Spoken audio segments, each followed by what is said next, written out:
Galaxy S26 battery life shocker. Exynos and Snapdragon test reveals up to 30% difference. Is Samsung selling two completely different experiences under the same name? Here's what you need to know before buying. On paper, the Galaxy S26 looks like a solid flagship. You get the same premium design, the same display, the same cameras, and even the same battery size across all models. But there's one major difference hiding inside, and it depends on where you live.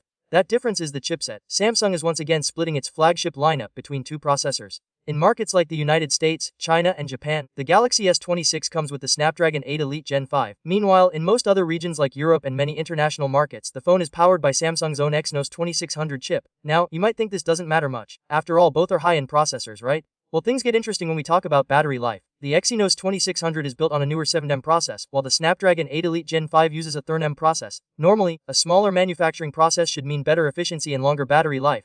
So, on paper, the Exynos chip should actually perform better. But real-world testing tells a completely different story. A YouTuber known as Android Addicts recently compared two Galaxy S26 devices side by side. Both phones had identical hardware and software, except for the processor. This makes it a very fair comparison. Here are the results. The Galaxy S26 with Snapdragon 8 Elite Gen 5 lasted around 9 hours and 26 minutes. On the other hand, the Exynos 2600 version lasted only about 6 hours and 48 minutes. That's a difference of nearly 30%. To put it simply, the Snapdragon version gives you about 2 hours and 38 minutes more screen time. That's not a small gap. That's the kind of difference you will notice in daily use, whether you're watching videos, gaming, or just browsing. Now, before jumping to conclusions, it's important to remember that this is still an unofficial test. It's just one comparison, and results can vary depending on usage and conditions.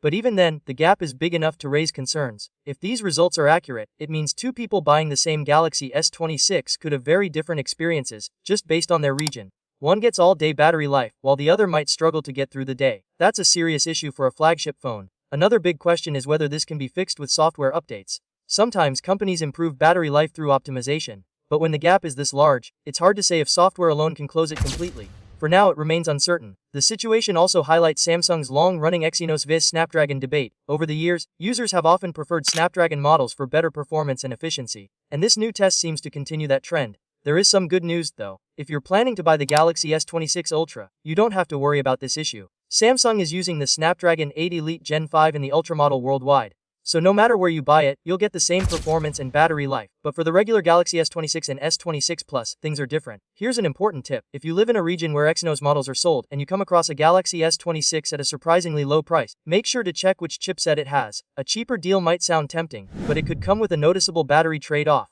At the end of the day, this situation is a reminder that not all smartphones are equal. Even if they have the same name, the processor inside can make a huge difference in real-world performance. So before buying the Galaxy S26, it's worth doing a little extra research. Because in this case, the chip you get could decide whether your phone lasts all day or leaves you searching for a charger before evening.